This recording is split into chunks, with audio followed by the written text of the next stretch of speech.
Who remembers the beginning of 2020? We had goals, achievements, travel plans ready to go because 2020 was going to be the best year ever. I think we all know that wasn't the case.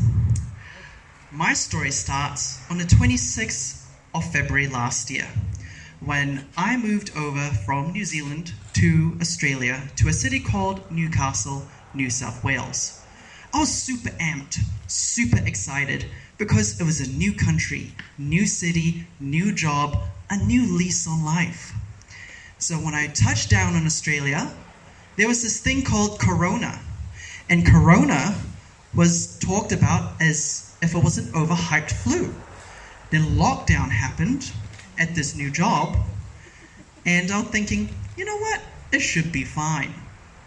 I work at this new job for a few months, and at the end of April, I get summoned into a meeting room.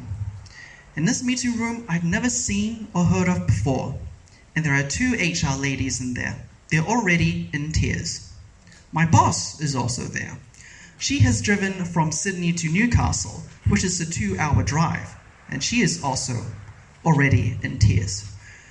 She sits me down and says, "Min, I know that you've moved countries for this job, but the pandemic has taken a massive hit on this business, and I am so sorry, but I'm gonna have to let you go." I felt completely stunned and frozen, and all I could say was, "Thank you for the opportunity." I went back to the flat, and I got a call. It was from the recruiter. She's also in tears. She said, "Min, I would never be having this conversation with you if it weren't for this pandemic. I am so sorry." All I could say was, "That's okay. I understand." But at the back of my mind, I'm thinking, why are all these people crying when I'm the one without a job?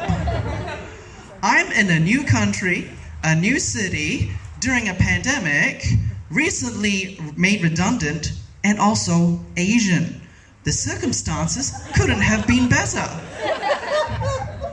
And so starts my job hunt. Now, if you ever had to job hunt during the pandemic, it is like being in a soul-destroying, man-eating sandwich because there are 300 to 500 applicants for one job when there's usually just 30 to 50. I didn't think I stood a chance. So I thought I'd either go back to New Zealand or give Australia another go. Thankfully, I got a job in this city called Perth. Where was Perth? I had no idea. I'm a Kiwi. We don't know these things. We just know Australia is Sydney and Melbourne. That's all we know. So when I told my friends and family I was moving to Perth, they all said, "Are you sure? It's really hot and it's really far away." So I thought to myself, you know what? I haven't really traveled this year, so I'm going to travel to Perth. Little did I know, this is, at the very moment, a one-way ticket. So I land in Perth at around mid-June, and I do the 2-week quarantine. And when you do the 2-week quarantine, this was before the Melbourne outbreak, and I had a menu. And every second day, I ate chicken parma and fish and chips. So I put on 4 kilos of quarantine belly. It was great. But I thought at the mid-July, things were going to be okay. I landed in Perth, and I'm thankful that I've got distant relatives who have helped me settle into Perth. But it was just the beginning. On my first day of this new job, I was super excited, super amped. Because on your first day of your new job, you want to make a good first impression. So I got there 15 minutes early, as you do. I parked my car, and there's no other cars in the staff car park. And I'm thinking, I'm really good. I'm proactive. I should be fine. And then I step out of my car, and I walk 10 meters away from my car. Then I hear a loud screech. I'm thinking, what is that? I turn around, and I see there is a massive ute truck that has just reversed into my car. My car that has traveled from New South Wales to Perth via train and sea. And technically, I haven't started my first day yet. I had to compose myself. I had to walk towards the ute truck driver. He steps out of the ute truck, and the first thing that he says is, "Oh, mate, I didn't see your car there."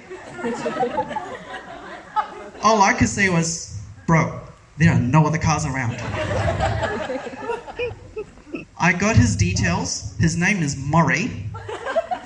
Everyone knows a Murray in Perth, I think. So I had to start my first day as if nothing happened. So when I told the HR lady that my car has been reversed into, all she could say was, "Welcome to the company." It was a great first day, but it was going to get even better. I went back to my flat and I thought, okay, I better call Murray. Murray doesn't pick up. It goes straight to his voicemail. His voicemail goes like this.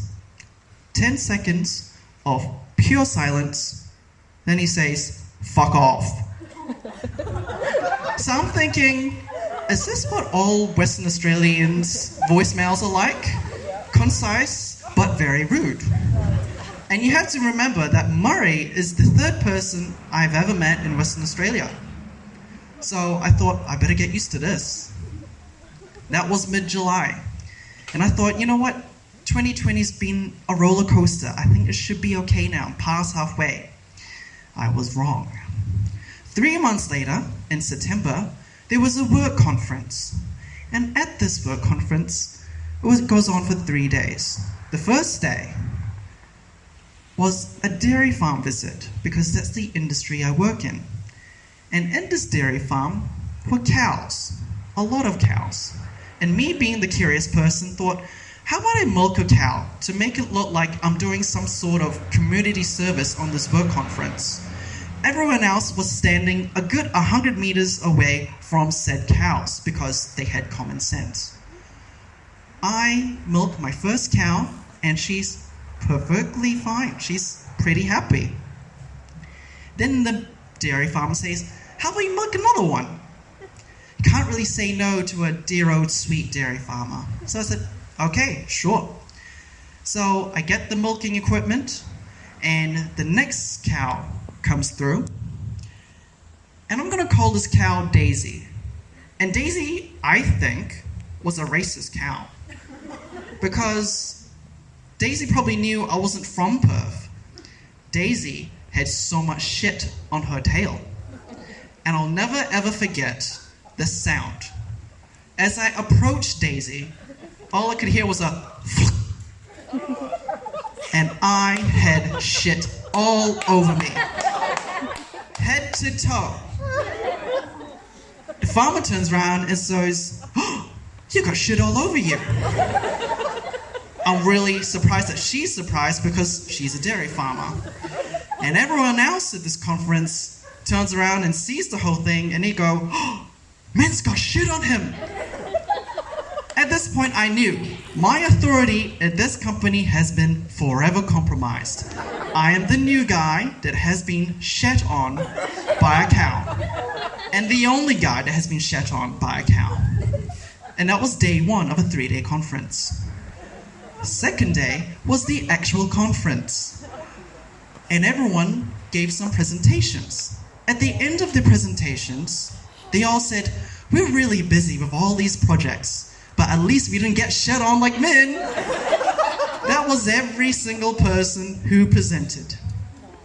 And just when I thought, whew, you know what, I'm gonna get really thick skin at the end of this. Then our leadership team says, you know what, you guys need to perform skits based on our team values. And one of those team values is get shit done. I couldn't have written this any better.